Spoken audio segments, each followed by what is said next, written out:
Let's start. So Critical Transition Complex System Seminar Series is being jointly hosted by IIT Madras in India. I'm Sujit, and together with Potsdam Institute for Climate Impact Research in Germany, with Professor Kurz leading the show there. Unfortunately, he's not here because he's traveling.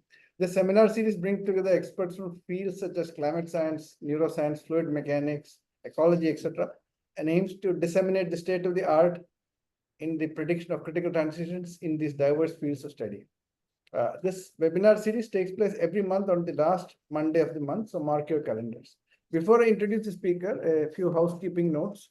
I request everyone to turn off their microphones and please use the Q&A box in the Zoom to type the questions for the speaker. At the end, the speaker will answer all the questions. And let me now introduce today's speaker, Professor Klaus Lernes, studied physics, medicine, and philosophy at University of Münster and got his PhD in physics at Bonn University, Germany. He got his Habilitation at Bonn University in 2001, and since then is an affiliated member of the Helmholtz Institute for Strahlen und Chemphysik. That is the director of University of Bonn Interdisciplinary Center for Complex Systems and professor at University of Bonn Medical Faculty, heading the Neurophysics Research Group. His research is in nonlinear dynamics, statistical physics, complex networks, neurophysics, computational physics, medical physics, epilepsy, neurosciences. His scientific accomplishments include more than 220 publications and more than 150 invited talks at various international conferences and academia. And he has more than 26,000 citations and an H-index of 71 in Google Scholar. Today, Professor Lernes will speak about epileptic seizures, and the floor is all yours. Sujit, thank you very much, and welcome to this webinar. Do I have to do something except for going forward, backward in the slides, or is this, everything is fine, yeah? You can see my slides. Fine. You just speak, and at the end, there will be questions. Yeah. Okay, thank you very much. Good, so I will speak about epileptic seizures as critical transitions in the human brain. Let me briefly say a few words on, why doesn't it, now it works, okay. The system that we will talk about today, namely the human brain, which is quite a complex system, and it's also, of course, a network, which is not easy to understand because of its sheer immense number of ingredients, be it the number of neurons, be it the number of other cells, particularly the glia cells, that is roughly the same number of neurons, but it's rarely treated on the same token. Huge amount of connections, and then of course the age dependence of the structure, namely that it basically changes in its connectivity with aging. The other problem here is that this system is controlled by many aspects from inside, from outside. So any kind of fluctuations that come from the inner structure or from the outer structure might affect structure and function. And for this system, we know a little bit about the typical neurotransmitters that act there, or other active substances. The electromagnetic behavior of single cells. This is, of course, known, but not in its total. Still, if you look at what this system can do, then you see that there is a huge amount of function and also dysfunctioning, which is poorly understood. Any aspect that we see here is more or less some kind of a definition depending on the experiments that we do. The question, do we really have the chance to fully understand what the system is doing, particularly if we have to take into account that we need to think with our brain on our brain. I will speak about dysfunctions today, particularly for one of the most known diseases known to mankind, namely the epilepsy. Which is, as I said, the oldest disease known to mankind, and this affects roughly 1% of the world population. This disease is characterized by its main symptom, namely the epileptic seizure. And what you see here is some EEG recording taken from inside of the brain, where you see that the activity starts at some position here, and then if you take this into account that these are here different recording sites within the brain, and you see it spreads over large portions of the brain if you follow this in time. There are some famous people from which we know that they suffered from epilepsy. Some of them reported this on their own. Others we know this from either relatives or from biographies. In some cases, it's not really clear if these were really epilepsies or some diseases that looked like, or the epilepsy was something like a co-product of some other kind of disease. The epilepsy, or if you take into account the epileptic seizure, this is something that you mostly see in these cases. Typically, people behave more or less normal, apart from these short-lasting extreme events that might have a frequency of roughly 3 seizures per month. So effectively rare, but it could even go up to several hundred seizures per day.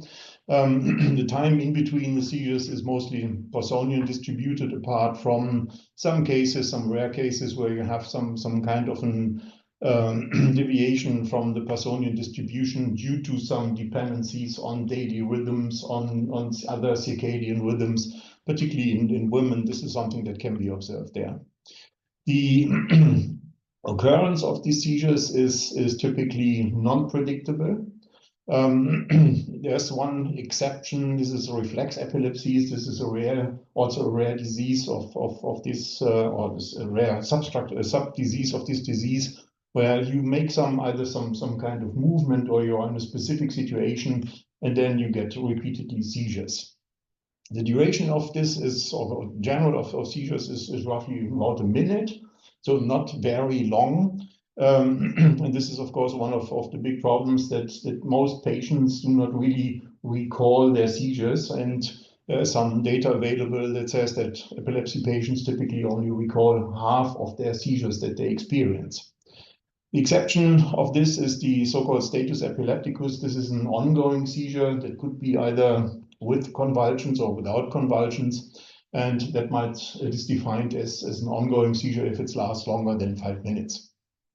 What is known during the seizure is that there's some kind of an impaired mental functioning. It might also be some kind of an altered consciousness, or even a loss of consciousness. Involuntary movements, this is probably the most known expression of seizures, but that could be extremely diverse depending on which brain regions are affected during the seizure. And after the seizure, that also might go from either nothing, people are completely reoriented after the seizure has stopped, and it could even go into long-lasting neurological dysfunctions, or depression, or whatever can happen, again, depending on which brain regions are affected by the seizure. There are 2 main seizure types, just from the classification of the International League Against Epilepsy. These are the so-called focal seizures that have the impression that it starts locally somewhere in the brain, and they can go with or without a secondary generalization. And in contrast to this, there are the generalized seizures that start apparently instantaneous in every brain region. The mechanism behind that is not really known. Some people say that a direct generalization is effectively impossible. There must be some kind of a triggering mechanism, but what this actually is, this is still not known. If you want to control seizures, then if you look at what has been developed over the last, 60 years, 160 years, you see that there is some kind of an idea about how to treat epilepsy with different types of drugs. Effectively, every drug that is available in order to control, either in an agonistic or an antagonistic form, the excitability of the brain is available, including also some other responsive stimulation devices where people try to do some kind of a neuromodulation of the brain, mostly locally. I will come back to these points if this is really something that might work. But you see, there's an increase of the number of therapies only over the last 20 years, up to roughly 30 to 35 different therapies, and still we have subjects, roughly 1/5 of the world population, with which the epilepsy remains poorly controlled. The question is, why is this the case? Is this just the ineffectiveness of some of these treatment options, or is there something else that prevents the brain from being controlled? And I will come back to that at the end of my talk. If you look at what is currently the approach to control the epilepsy, and if I say epilepsy, this is effectively not the control of the epilepsy, but it's only the control of the seizures. So whenever you find here something like a success rate, that means that the seizures are being reduced in a manner that the affected subject would say, this is sufficient for me. This is not that the disease has been completely controlled. So if you look at anti-epileptic drugs or anti-seizure drugs, how it is called, or anti-seizure medication, the success rate here is roughly 70%, which means that in 70% of the subjects, the seizures can be controlled sufficiently. So it might be that you have a reduction by 1 or 2 seizures per month, or it could also be that if you start from several 10 seizures per day, that it's down to only 1 or 2 per day. This is highly personalized and individual. If you can't control the seizures with anti-epileptic drugs, there's an option for roughly, let's say 10–15% of these subjects to undergo so-called epilepsy surgery, which means that you try to identify the brain region that is responsible for the seizure generation. And this is the standard definition. Responsible for seizure generation does not necessarily mean that this is really the origin of seizures. That depends, of course, on how you can identify from outside a brain region from which seizures start. It does not necessarily mean that this is the origin. Success rate here is on average between roughly 60%, but it ranges between, you see, something like 10 to 90%, depending on which brain region has been targeted. The other problem here is that the long-term outcome in these cases is only known since the late 70s. So we have something like an experience of about 50 years, sorry, because there might be surgery-induced alterations. Quite simple, if you take out a brain region with a knife, you set a scar, and this scar, after some time, might get epileptic again. So seizures will come back after some time. This is the standard medication that you have here. There are some other approaches, particularly if it goes into neuromodulation. This is something which is new, where people try to reduce the propensity of the brain to generate seizures by some kind of a modulation of brain activity. Success rate so far is in the order of 50%. It's not clear why this is the case. We have no idea about the side effects, what this actually would mean. Long-term outcome is actually not known.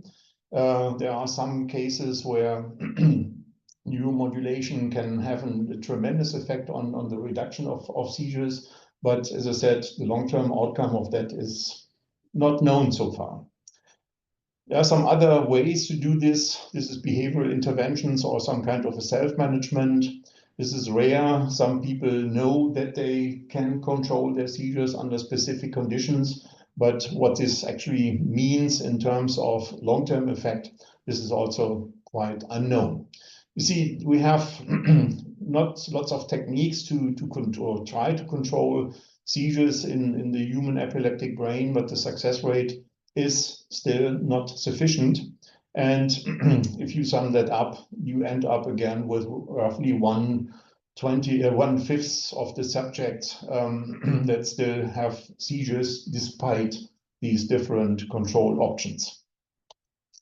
Why this is the case, this can be seen here. I've just listed some unsolved issues that are still not quite known, particularly in human epilepsies. Basic mechanisms, what is going on in the human epileptic brain is largely unknown, and the only knowledge that we have here is either from observations in epilepsy patients, or if you try to mimic some seizure-like dynamics in animals. If you are allowed to do that, then you can study, of course, some basic mechanisms, but the question here remains, is this really transferable to what you see in humans?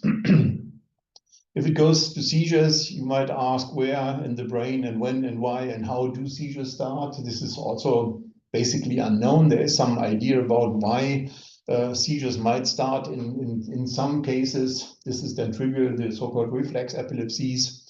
When they start and how they start, this is highly variable. Even in the same subjects, the location of the origin of a seizure, if you are able to locate that, to localize that, might change over days. It might change within the same subject. It might be completely different in different epilepsy groups, and so on and so on. There's evidence, strong evidence for seizure precursors. They exist on much longer timescales, depending on how you identify that. And although there is already some technology available to identify the seizure precursors, there is not yet a translation into a medical device, which is probably due to the fact that the effectiveness of these precursors or precursor identification is not that famous so far, which effectively could then lead to if the false prediction rate or the false precursor detection rate is too high, that subjects will quite easily say, no, I don't want to have a system like that, that it does not control my seizures so far. If you ask about seizure spreading, so some stay locally, some stay on the same brain hemisphere, some might even involve the whole brain. Why, how, and where this happens is also not known. And even if you can identify some mechanism, you still need to address the consistency. So any kind of modeling approaches that has been done so far can effectively describe quite nicely a specific type of seizures, of how they spread and how they involve the brain. But if you ask then for other types, you would need to go for another model. And this is, of course, nothing that would help here. Another question is, of course, why do seizures end? If you have the problem that some seizures stop by themselves and others just continue for a specific amount of time, you might ask, why is this the case? The initial idea is that this has something to do with energy depletion. Does not hold here. If you study the energy change in the brain with medical imaging techniques during a seizure, and you see that there's effectively no change. What is interesting, there's an indication that seizures end due to some synchronization mechanism. So exactly the opposite that you would expect for the onset of a seizure, which is typically believed to be some synchronization phenomenon, but effectively it's not. If you ask what is going on in the seizure-free interval, is this really normal what you see here? You need to define some kind of a reference scheme to say what is effectively a deviation from normality, and when does pathology start? There's, of course, then the big problem of interactions between epilepsy and the normal brain functioning, particularly in cognition. This is something that can be observed. Neuropsychology has developed quite some very elegant and effective tests to measure the deviation from the normal cognition. Still, as you know, there are many functions in the brain for which it is still terra incognita. We don't know how specific functions really work, and then identifying what is now a deviation from that, this is hard to do. Another aspect, and this is something that is currently coming up now with new technologies that allow long-term recordings over years or months to years, is the question of how does the long-term the long-term effect of the disease, how does this effectively affect the brain in whatever kind of aspect you can think about. And some other aspect that has been only shown up over the last 10, 20 years, this is the change in the conceptualization of epilepsy. The initial idea that if you have a focal epilepsy, that this starts from some region in the brain that you can circumscribe and delineate from the rest of the brain. This has been now replaced by a network concept. And I will also come back to that problematic in a while, because this now has some kind of a revolution in epileptology in terms of understanding the disease and also in terms of controlling the disease. If you look at what kind of scales we would need to identify what in order to better understand the epilepsy, there are, of course, many electrophysiological recording techniques that go from the macroscopic scale of the EEG or its magnetic counterpart, the MEG, down to the level of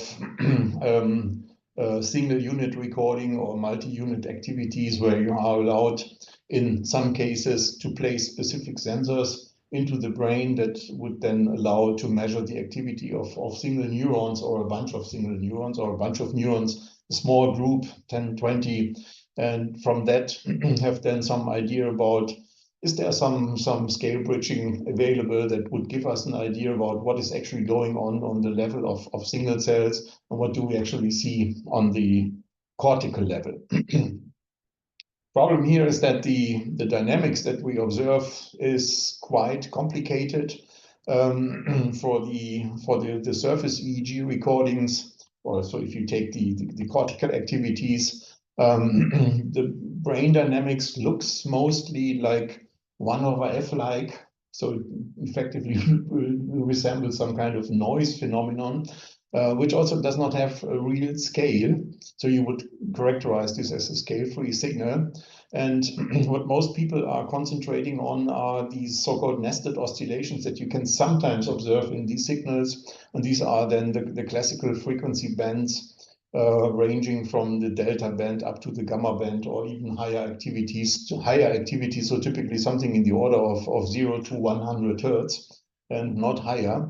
There's some indications that there might be higher frequent activity, so something in the order of 600 hertz up to 1 kilohertz, but these are rare observations. If you go down to single neuron scales, you would typically only observe some kind of firing, so some action potentials. And then you ask, what is the effectively the superposition that you would need to take into account if you have a group of neurons? What is this then? The summed activity, summed in some quotes here, that could be also some kind of nonlinear superposition up to what you actually see on the surface of the brain. Yeah, so these relationships going from the lowest scale, accessible scale of single cells up to the gross activity. This is also something, the scale bridging phenomena that we need to identify here. This is largely unknown. And if we come to state transitions, what you see in the headline, this pre-IWSP, that was effectively the beginning of the seizure prediction worldwide. This is the international work group on seizure prediction that was formed in 2000, so 25 years ago, where people had already some idea that these state transitions that we observe here from some, basically a noisy state, or at least that high complicated or highly complex that you cannot really fully characterize this with current analysis techniques, to something that looks more or less regular. If you look at the signal properties during a seizure, that resembles more or less like a chirp function, and then it goes back.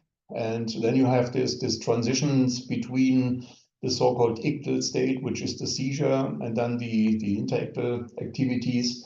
And so basically 25 years ago, people had the idea that there's only the transitions between seizures and the seizure-free interval. And what has been observed, or what is observable, particularly for neurologists, is the so-called post-ictal state, so everything after the seizure. if you ask neurologists how often do they see seizures during their practicing lifetime, then you end up with something like 0.4 seizures, not more. So the state after the seizure is the one that is well characterized, but the seizure itself and everything that is in between is something that is rarely observed, or in many cases of no interest, because it is the time where subjects behave normal. If you ask on what kind of transitions is this, there are some old theories going back to Lennox and others more than 100 years ago, where the reservoir theory was built up, that it's basically some kind of an overflow of information that goes into the brain.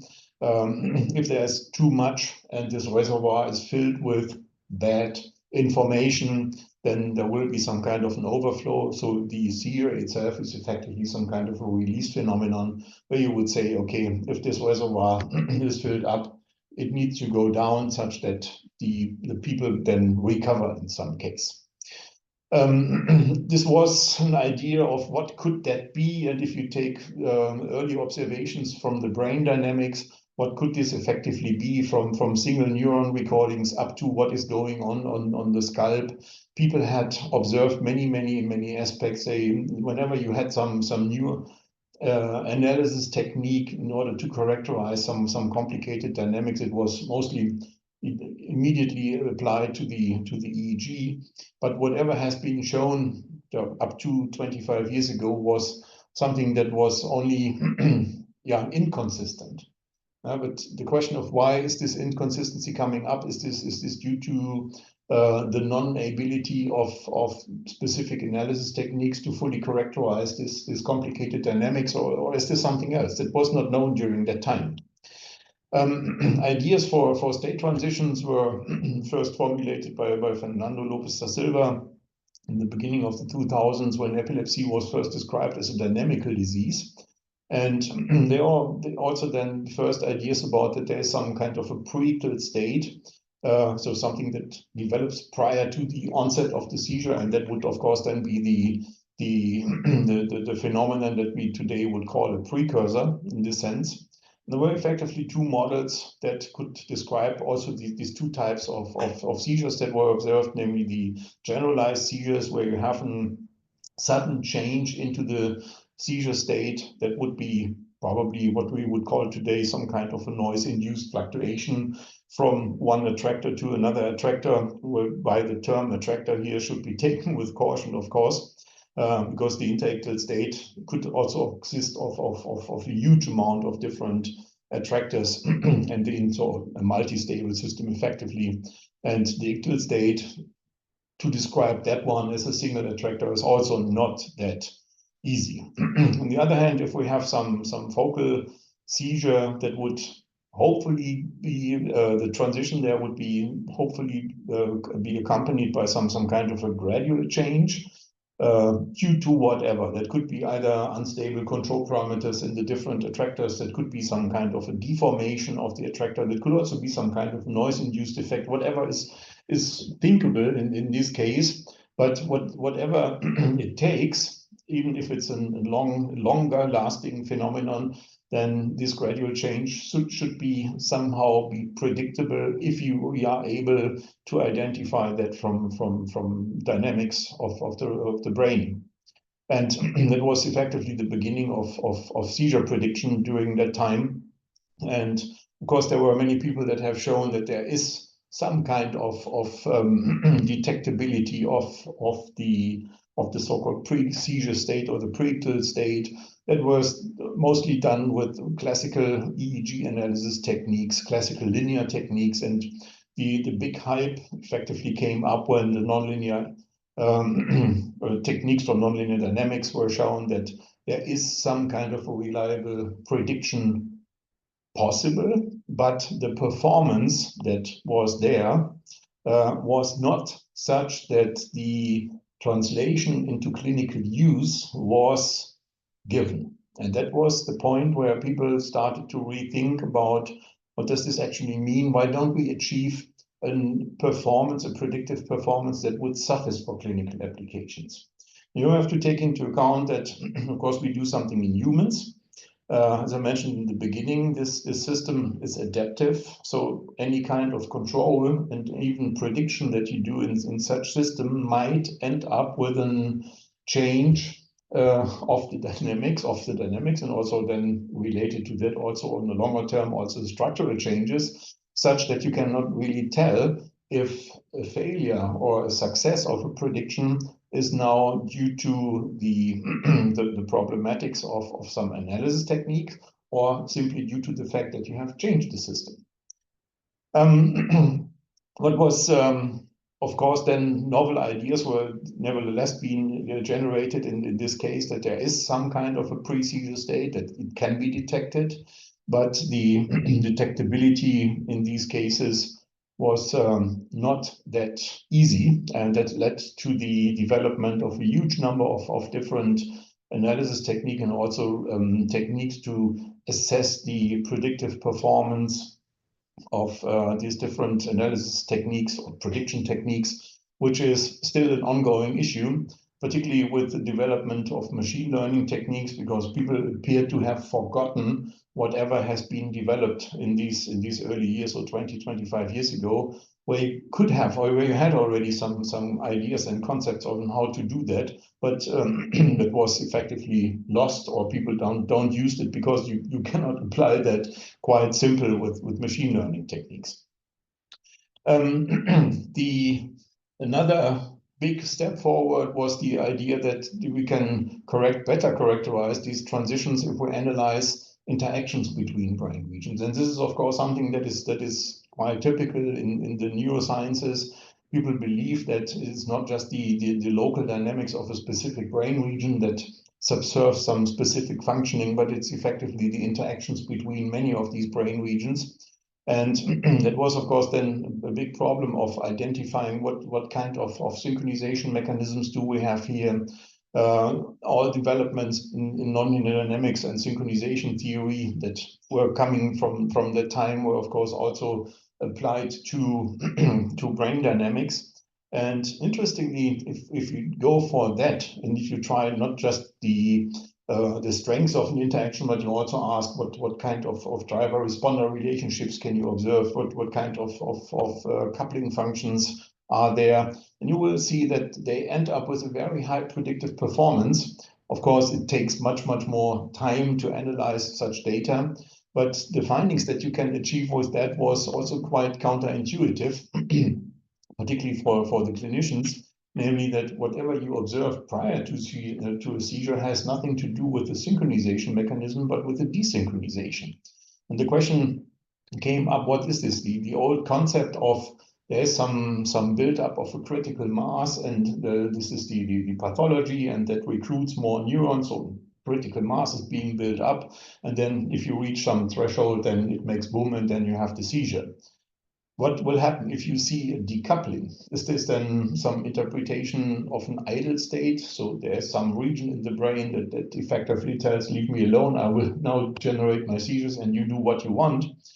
But the other problem here is that whatever has been identified as a dynamics, and that can be related to some kind of neural substrate, there was no relationship, because all these precursory states that were identifiable with these kind of analysis techniques were not in the epileptic focus.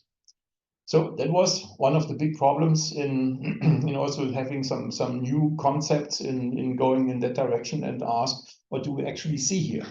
So if you go for some early findings, if you either take Lyapunov exponents, you take estimates of the dimension, you see that something is changing prior to seizure. So either a decrease in dimensionality, a decrease in synchronization, a decrease in the coupling, an increase of variability, or in a sense, energy. So something might make sense also physiologically and also neurophysiologically, but other phenomena were quite contradicting what the clinicians had, and that was one of the big problems in telling clinicians of what has been achieved so far, and what would this be, or how can this be translated into the clinical practice.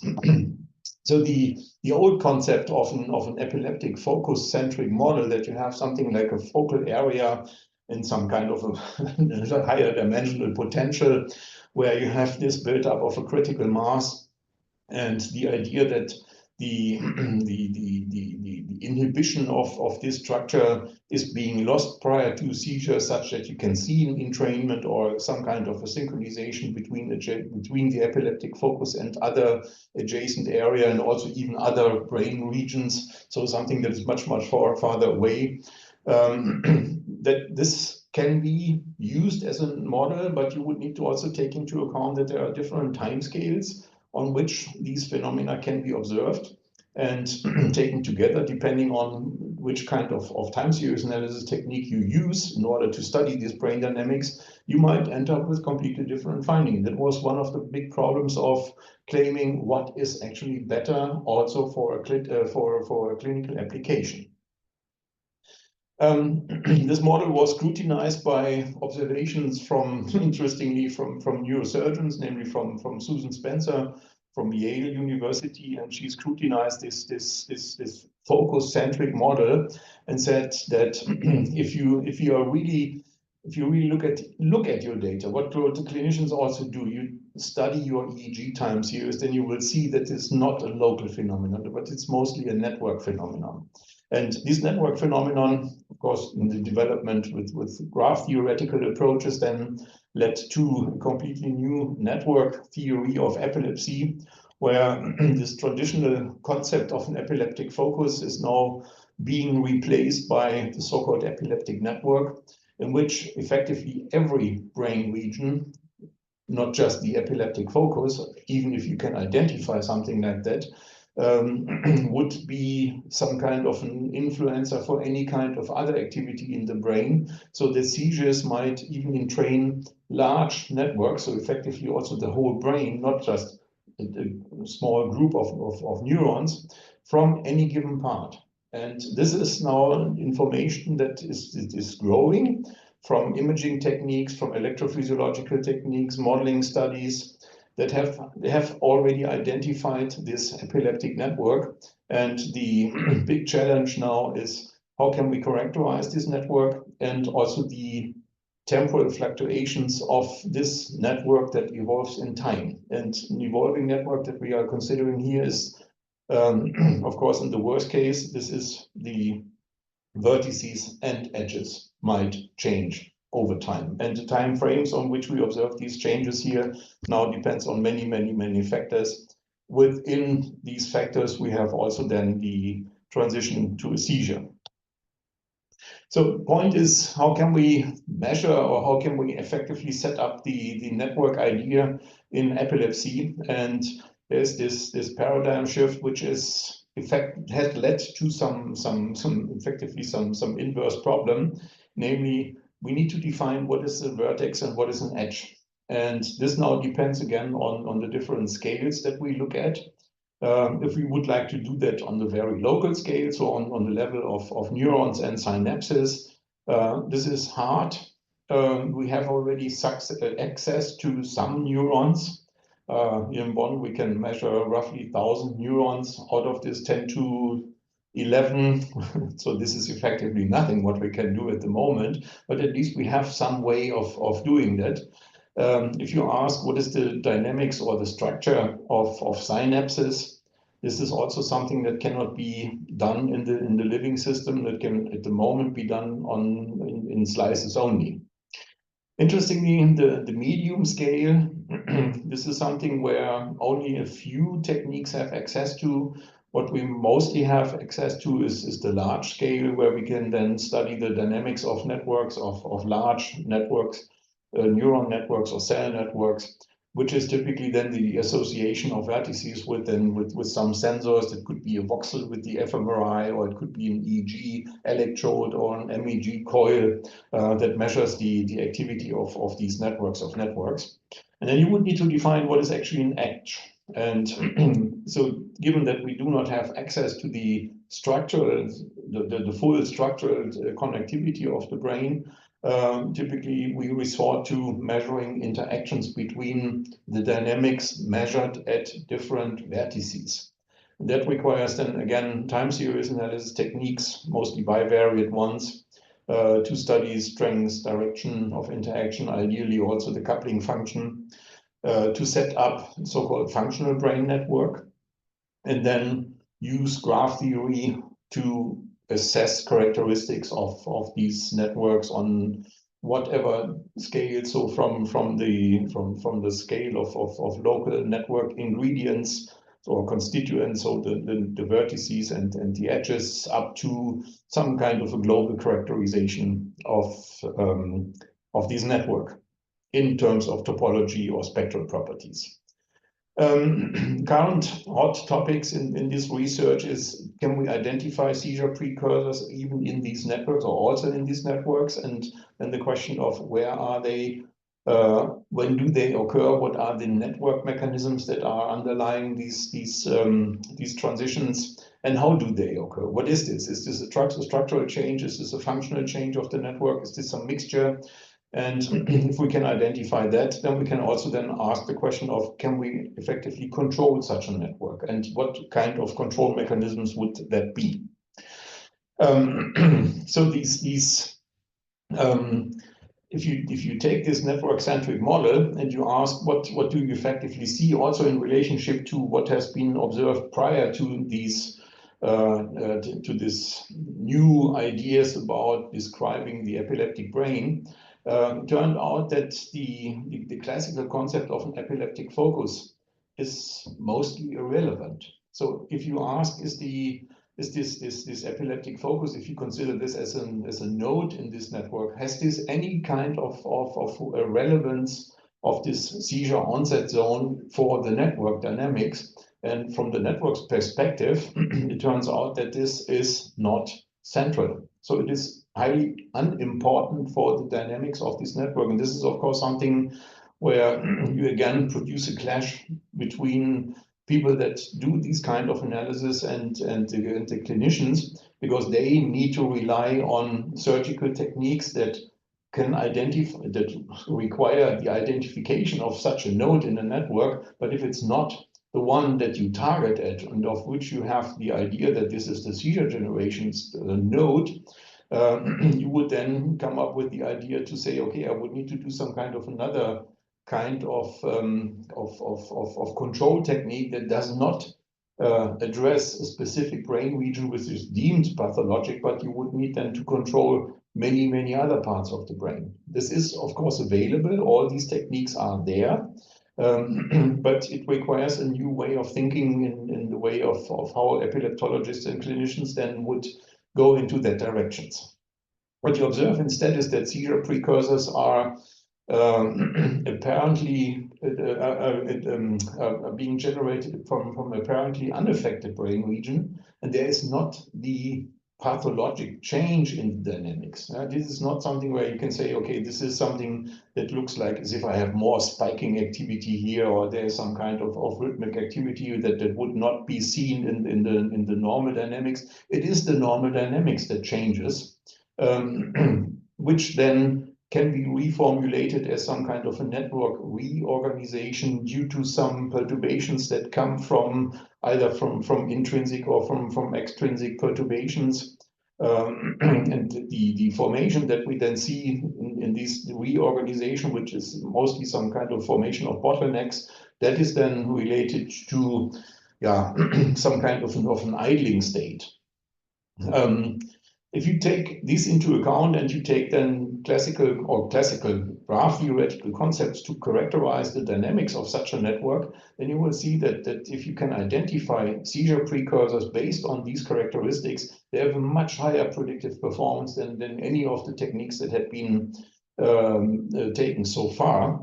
So from that point of view, there is novel perspective for a network-based ansatz. But the interpretation of that, particularly also in the sense of clinicians can use this and might use this for clinical translation, this is at the moment still hard to do, although there are some new ways of going in that direction, and I will briefly touch upon that in the remainder of my talk. What is also important here, that something that if you go in the direction of seizure control, What would be then, if you have a network, how would you control such a network? Would you target single nodes? Would you target single edges? Would you target the whole network? What would be the idea to do that? And also something that is need to be addressed is how resilient is effectively the brain. I mean, if you take into account that a normal brain can stand many attacks, be it some kind of an attack, you fall from a table and you hurt your head, that does not necessarily lead to seizures. And even if you have some severe change in brain dynamics, take for example any kind of observations that had been done, for example, during World War I and World War II, where people studied soldiers that had bullets in their head. Yes, they behaved more or less normal up to some kind of maybe tiny fluctuations in their regular dynamics, but the brain is very resilient. And the question is, can we estimate resilience of brain dynamics from the brain dynamics in order to judge would control really make sense in such a condition? Because this is one of the effects that we currently have. Most of the control techniques, they are being applied in some setting heuristically derived, apply some kind of stimulation with a frequency off and an amplitude off. And if you ask why are you doing that, yeah, because we always did it like that. Yeah. If you say, is this state dependent? Does this really make sense? People cannot really argue that, but this is another big problem that comes from authorities, from FDA and other authorities that define what would be a good brain control, but not under the estimation of brain resilience or some kind of a targeted change of brain dynamics, in the sense that we are now in some state where the system can tip, but we have no idea how to control that. And it gives also novel perspectives of modeling, and I will also briefly touch upon that. Well, people, of course, then looked at, if we try to understand the transition to seizures, you take, of course, all the different concepts that are hype in this field, and critical slowing down was one of these aspects. And you find many papers where people claim that critical slowing down is something that you can observe prior to seizures.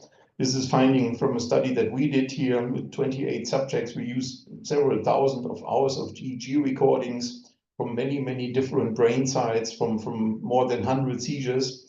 And if you study, for example, the autocorrelation or the variance, the typical indicators for critical slowing down in brain dynamics, you won't find any indication for critical slowing down.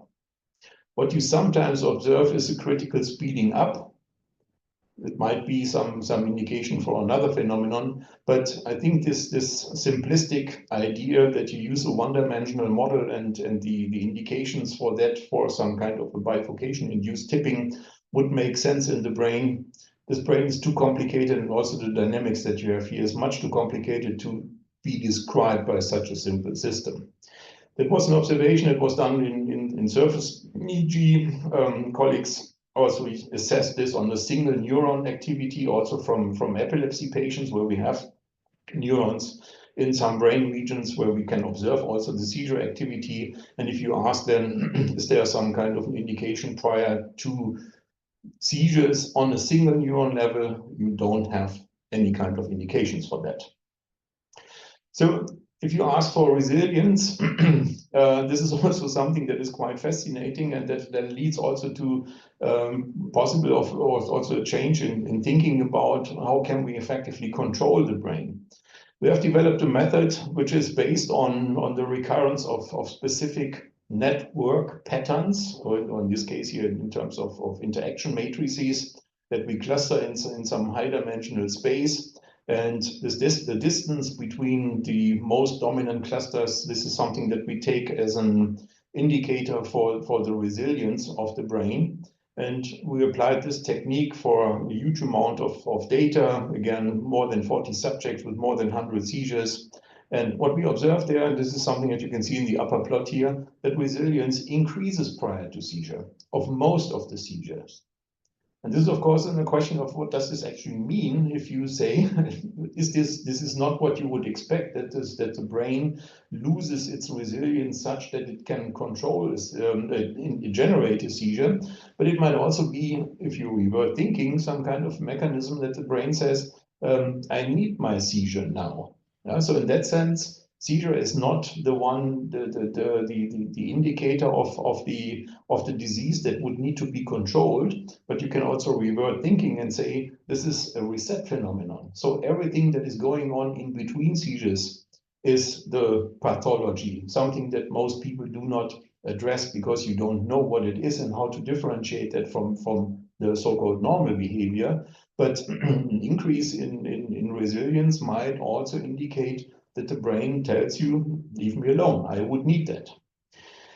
Resilience estimation is, of course, quite hard because resilience might also be influenced by other effects, particularly any kind of other transitions that are normal. One of the most famous one would be the transition from the wake to the sleep state, something that you experience every day. But if you look at biological rhythms and on how many scales they can be observed, that ranges from something like 10 to minus 3 seconds up to lifetime. So this is 11 orders of magnitude that would need to be covered. And this is some kind of rhythms that are, of course, then generated by the moon, by the sun, just because we live on Earth. And we have some mechanisms in the development that might be able to generate their own rhythm, even if you are decoupled from the external pacemakers. And the observation of the influence of these many biological rhythms, this is something that has just begun because we have now the opportunity to record brain dynamics on longer timescales. And if I say longer timescales, what is currently doable is typically in the order of weeks, maybe months. And in some cases, particularly with these implantable systems, you might end up with observation times in the order of a couple of years. But this is not continuous recordings over a year, but it only takes snippets at specific points in time derived from some criteria when the device was turned on or whatever criteria that was. So the sampling that we have here is uneven, and we would need to have some other techniques to address how reliable are then characteristics that are derived from unevenly sampled data. So what we know today is that it's not B-tipping, and all the other phenomena that would need to be taken into account are somehow being also confused by other non-critical transitions. So the question is then, what kind of possible mechanisms do we need to take into account here?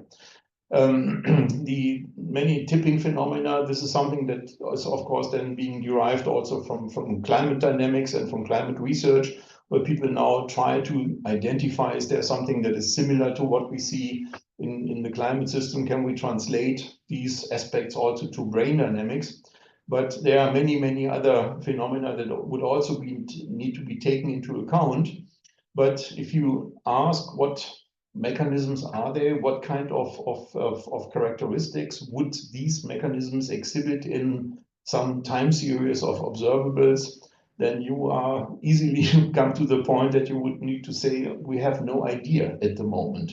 So this is something that requires future studies. If you take into account all these different mechanisms for critical transitions, what would be the characteristics that you can observe in time series? What would be good analysis techniques to identify indicators of these critical transitions? And then you might probably find more also in the direction of critical transitions in the brain related to epilepsy. From the modeling side, this is of course also something that is an aspect that would need to be addressed, because most of the modelings that we have so far only address the idea that you have some model that characterizes either single neurons or distributed neural networks, or you go for population models. And what you then observe is then some kind of some transition that can be easily characterized by some bifurcation phenomenon from a normal behavior. And if you ask what is this normal behavior, this is then mostly not what you can expect in brain dynamics, to something that then looks like seizure activity. It looks like seizure activity. This is then mostly the claim that you find that models can seize. Yeah, there is a transition into the seizure state, but if you ask what does this actually mean, yeah, you find then some kind of bifurcation mechanism, but then this model seizes. And if you ask then, does this model then also stop seizing? Then most people don't say anything, or they say, yeah, but this requires change of control parameters. And the question is, what kind of control parameters are these, and what are these changes? And is there some kind of a relation to what can be observed in real systems? And this is something that is massively lacking. If you look at these data that can be generated with these models, this is already quite fascinating. If you show simulated signals that you have here on the left side to clinicians and say, is this now a simulated signal or is this a real signal as it's measured in the middle part of this plot here? It is hard to tell, is this now a model, the output of a model, or is this a real signal? And also transitions, yeah, what can be done with models makes somehow sense, but you have, again, there is no self-termination of these activities. It requires mostly some kind of noisy input, so some kind of noise-induced transitions. This is what you mostly have, or you need to have time-dependent control parameters, and these time-dependent control parameters mostly do not have some kind of an equivalent in the physiological world. So the question then, what do we learn from these models, except for, yes, it is possible, but if you look at the equations that you have here, this is mostly ODEs. So you can expect that some kind of an oscillatory motion will be observed. But it does not really give you an idea about what could be the equivalent for some high-dimensional system. What is known, though, is that the coupling topology plays a role. And this is something that is mostly being omitted in these studies, although we know that, for example, some kind of non-local couplings can induce something that looks like seizing activities. The first work here by Tei Netov and colleagues that showed already the equivalence going from some kind of a normal dynamic to spiking and also to bursting activities, and this is something that is known quite well today. We have done also some idea about, can we mimic what we see also in the real world, namely that there's some kind of a decrease of synchronization, even though you try to increase the communication between networks, the excitability of networks relative to each other in very simple models. It was here some kind of an integrate fire model, not big, but what was important here, you need to have, again, some kind of a non-local topology in order to mimic something that you can also observe in real world situations. And more recent findings, if you use these small world topologies and you place other systems on top, on the left side, what you see there is this is a huge network of pulse coupled integrate fire neurons, where the system self generates some kind of synchronized activities that can also be seen in the trace below that, where you have the Kuramoto order parameter that recurrently shows phenomena where you go into some kind of a partly synchronized state that resembles something like a chimera state. And also if you go for more complicated dynamics, like for example in the middle part where you have the Fitsunagumo oscillators on a small world, together with Ulrike Feudel, we had identified here some mechanism where we have a chaotic saddle that has some kind of channel structures during which the different dynamical regimes can be reached from the system in some kind of an more or less randomly looking like behavior, although the system is completely deterministic. So the importance of the coupling topology is here. This is also if you do the same now with not with some kind of a model topology, but if you use an empirical brain network that has been derived from, for example, from diffusion tensor imaging. This is a study that we did together with Eckhard Schöll and his group, where we could even mimic also some kind of generalized seizures depending on which kind of coupling topology we have here.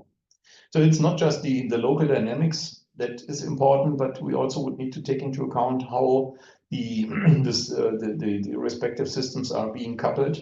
What does this actually mean? How can we control now that one?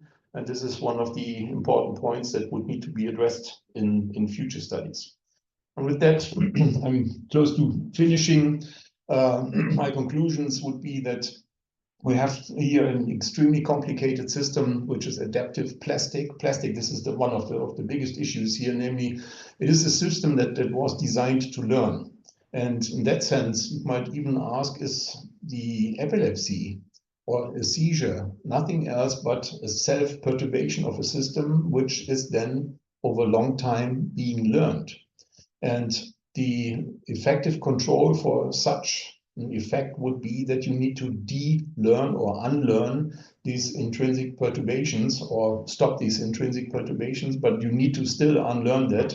How this can be done, this is something that is still an issue of active research. If you think in terms of adaptive dynamical systems, in terms of network dynamical systems that are adaptive, what kind of control mechanisms do we have here? And I'm not aware that there are already some good ways to treat this problem.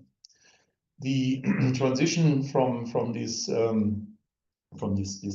focus-centric view to a network-centric view, this is something that is still ongoing.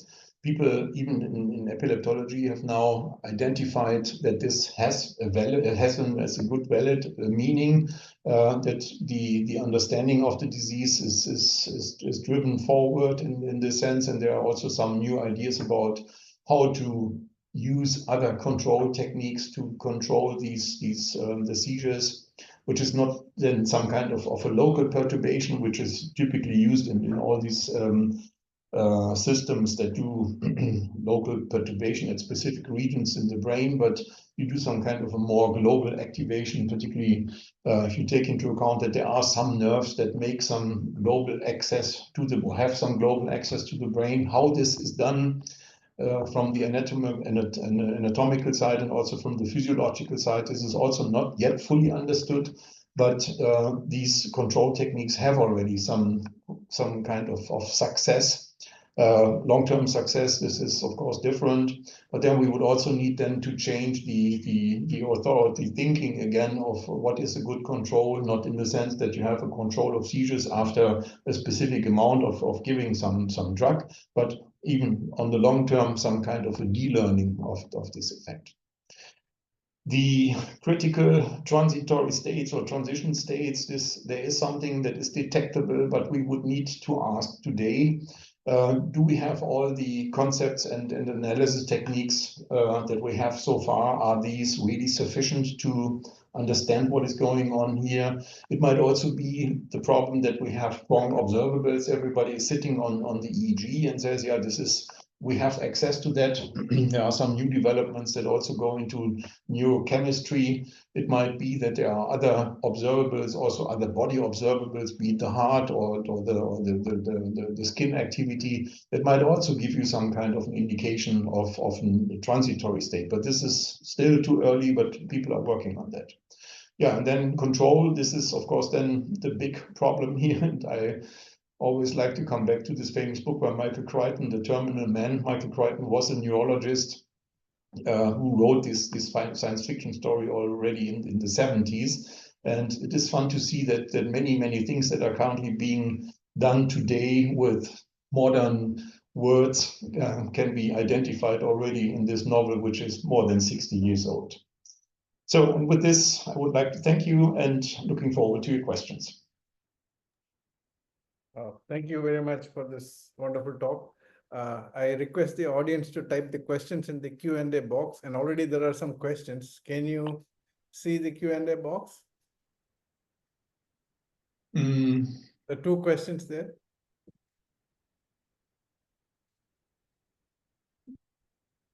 Now I have it. Okay, yeah. Okay, you could answer Medical that. assistant animals are known to anticipate. Yeah, okay. The medical assistant animals. This is something that is quite anecdotally. At the moment, it is not clear what they really observe there. There are some studies currently going on in France and maybe also in some other places where people use this assistant animals to identify what do they actually find there.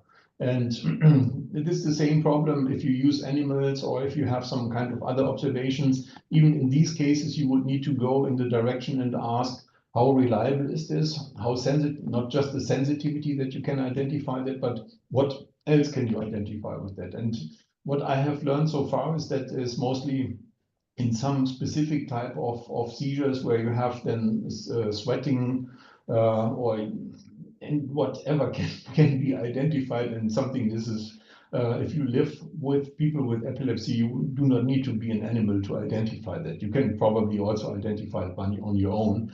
But the question is this now something that comes from a transition, or is this already the seizure? And this is something that would need to be addressed later on.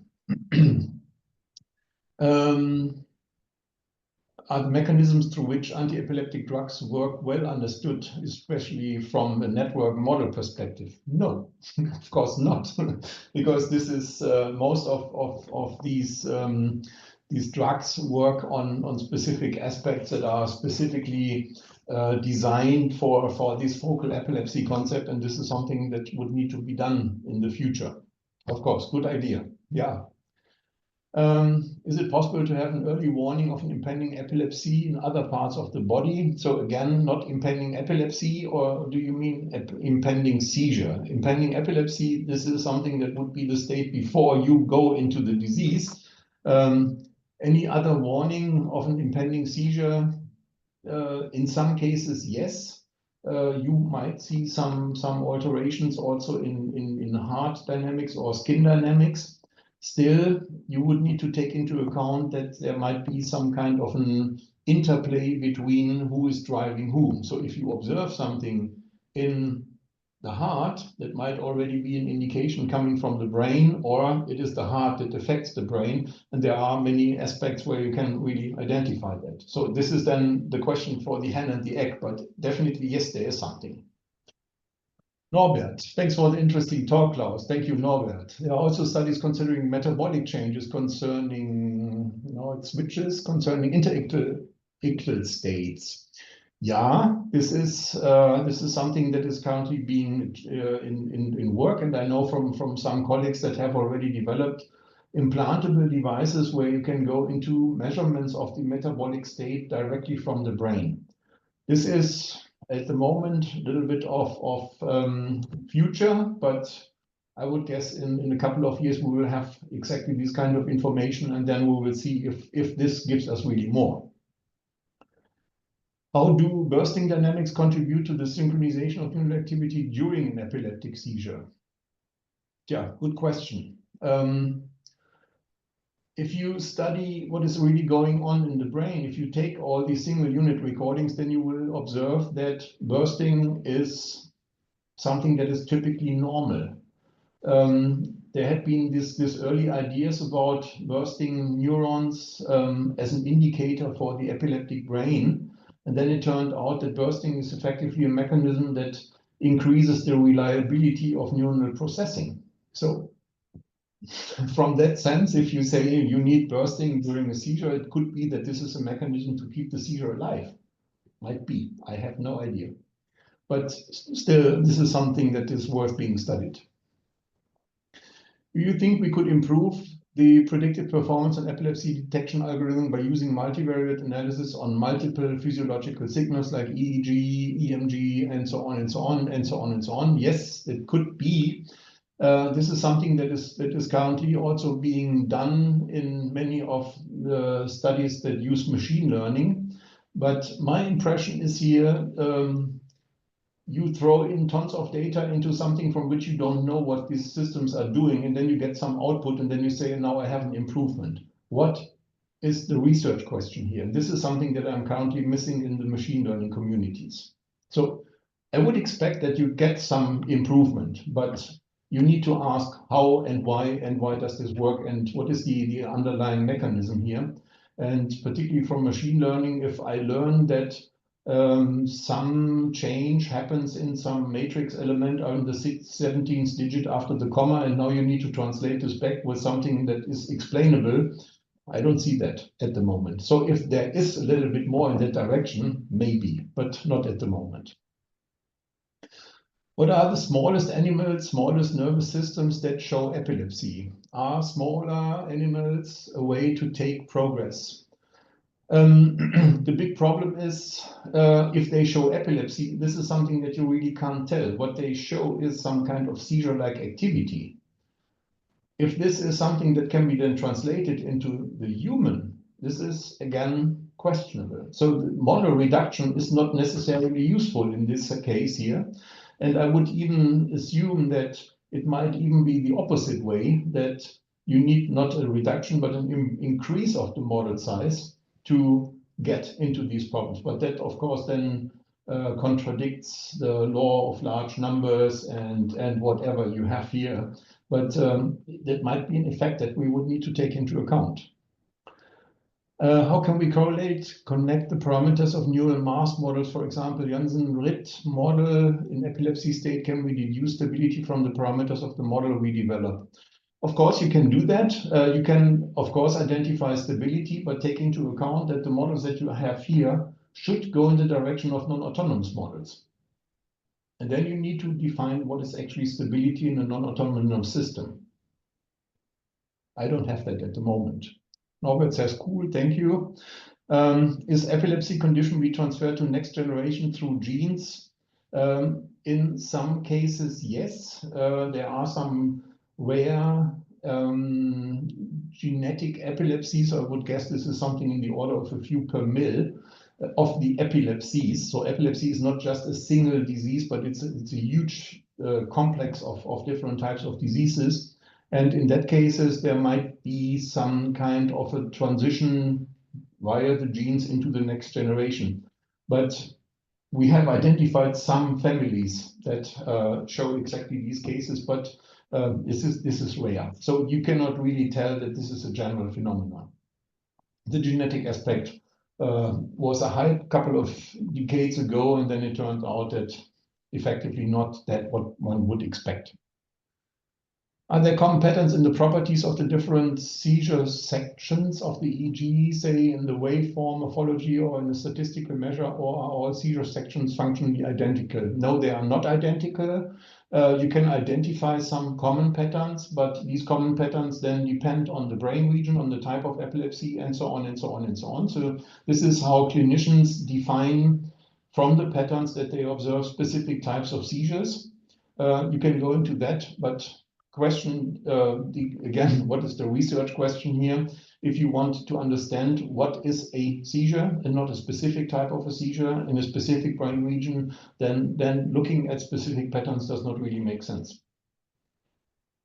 Thank you. Okay. Do the panelists have any questions? Yeah. I have a... Yeah, okay. Go ahead. Please go ahead. Professor Yeah. Lakshman. Yeah, I have a question regarding seizure controlling. So in practical life, for example, if a person has a seizure, he is asked to hold an iron rod or iron key, so on. So what does happen in such a case? How does it get controlled? Yeah, this is one of these examples of often of a reflex seizure, where you have some kind of a specific mechanisms that will induce the seizure. For example, you look at your watch like that, and you get a seizure, and the control mechanism would look like that.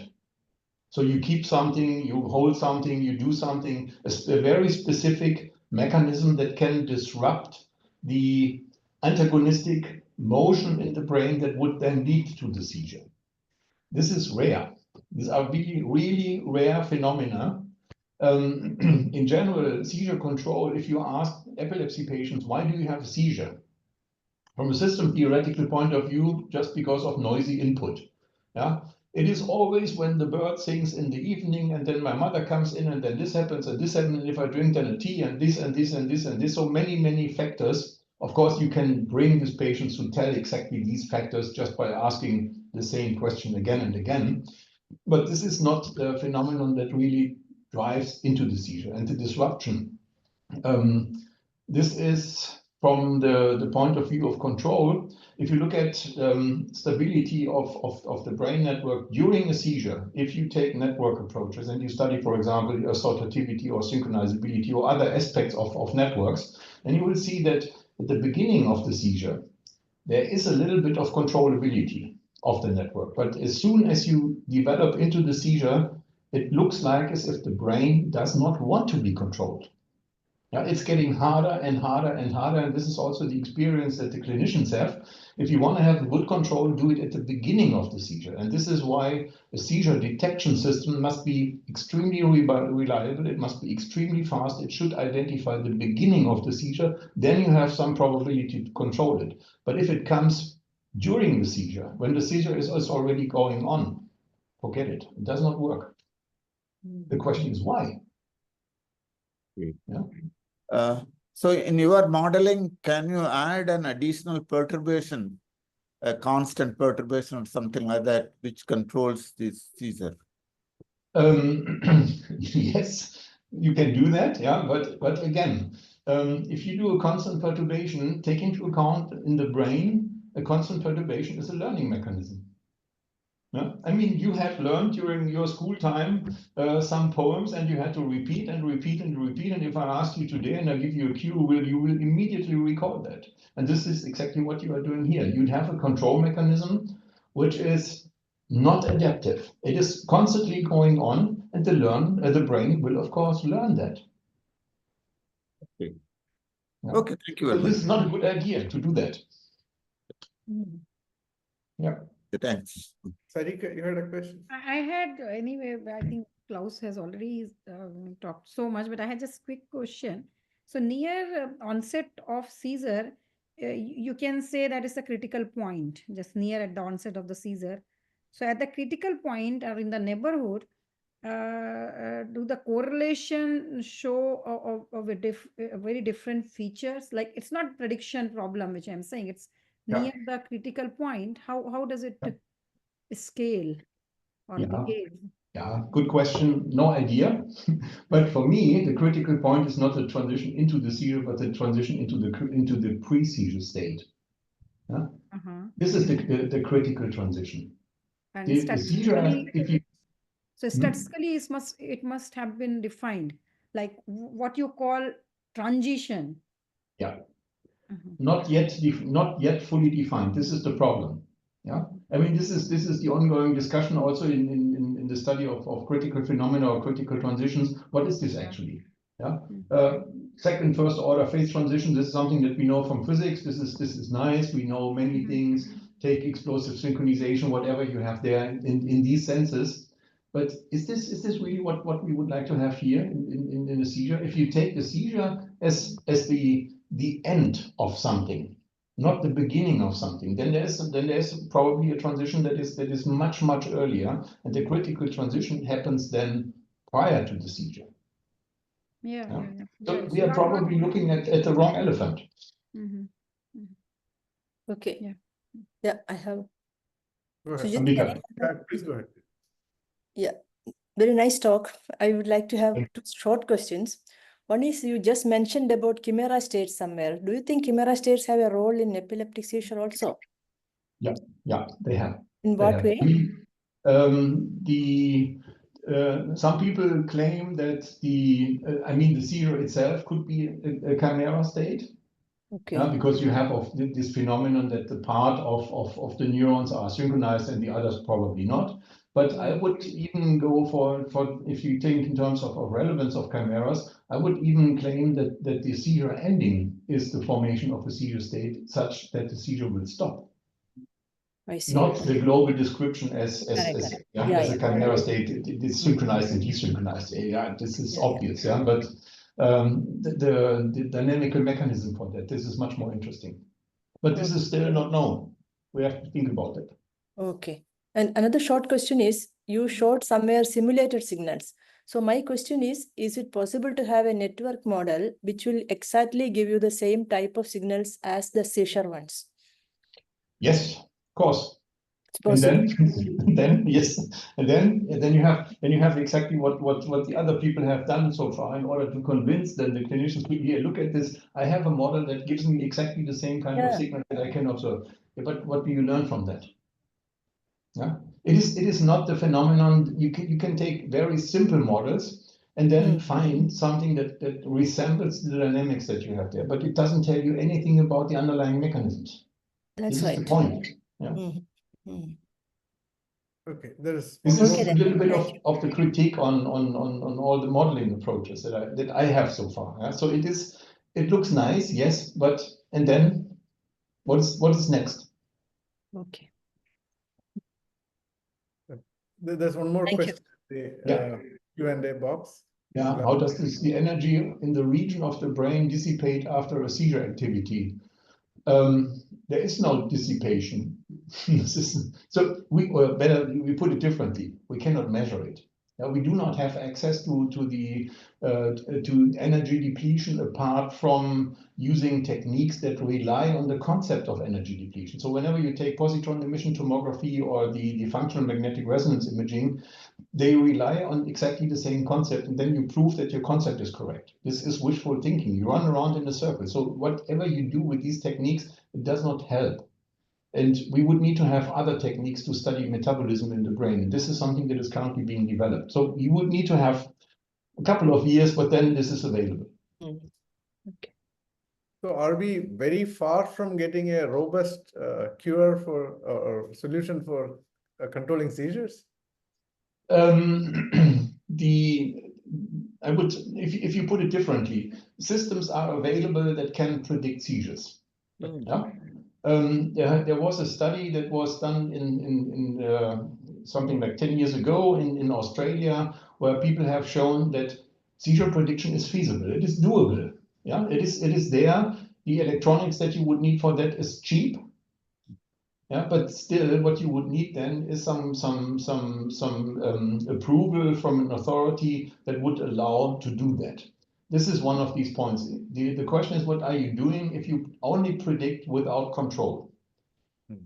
Yeah. I mean, this poses ethical questions about. It was also with the first study that was run. Can we really not tell the patients that they will have a seizure if you have a system that can do that? And what would this then effectively mean in this sense? And then if you control seizures now, if you have something that can predict it and you have an effective control mechanism, how can you change, or how can you really ever prove that you are correct? Because in this sense, whenever you do the prediction, you have already changed the system. It's an observer problem, quite easy. And from that point of view, if you then do some kind of control and this control does not work, what is the reason for that? Is the brain already in a new state such that you can say it cannot be controlled? Or do you enter it in some state where it gets, let's say, more or less stable, and then you can do your control mechanism and then you can do that? The other point is control is, from my point of view and from what I have learned so far in this sense, is it is really restricted, because most of the authorities have the idea that whenever you come up with a control system, it must be fixed. Yeah. So the amount of stimulation that you give, the frequency with which you apply some current, the intensity of the current, everything is fixed. Yeah. And that looks like you have a big stone and you throw it onto something that is highly variable. Yeah? This is, of course, the problem of what is a good control, and how can you convince the authorities that an adaptive system might be much more intelligent in this sense. But I haven't seen any of these authorities that would really allow doing that. And if you change something in your control system, you run again through the whole story again, and this is typically beyond the lifetime of a PhD student. So it takes roughly 10 years to have then a new way of doing something new. So in that sense, are we far away from that? From that perspective, yes. Yeah? I mean, there are lots of ideas of how we can probably do that, but it is the system behind that, the health system, that is extremely stiff, yeah, and does not allow to do something. Okay, thank you. There are two more questions. Yeah, I see. Can topological study provide insights about phenomena, something like persistence homology? Yes, do it. I have seen some studies in that direction, but not that much. But this is highly attractive. We will see if we can learn more about that. I have seen patients become very tired or groggy after a seizure. In some cases, they become attuned to their surroundings only after a nap. Is that the after effect of the reservoir energy overflow? Could be, if you believe in the reservoir energy concept. It is effectively an issue of which brain regions are affected. Some people have seizures and whenever the seizure is over, they say, and that was my seizure, that's it, and then they continue. There are other subjects that have a seizure and then forget exactly what you described. They are detuned to their environment for weeks. This is the whole spectrum that you can observe, from immediately recovered up to whatever. Why? Yeah. At the moment, we only know it has something to do with which brain regions are affected, how strongly they are affected, however you define strong. But this is probably the effect that you would need to take into account. Sorry for that. Okay. Okay, thank you for this really wonderful talk, and there's so many questions. Really, thank you. Very grateful for this wonderful talk. And next webinar will be by Professor Kathy Lutz from Technische University Ilmenau. She'll be speaking on March 31st on exploiting delay-induced nonlinear dynamics for photonic reservoir computing. So please mark your calendars. We look forward to seeing you all in March. Thank you. Thank you. Okay. Bye. Thank you. Bye-bye. Bye.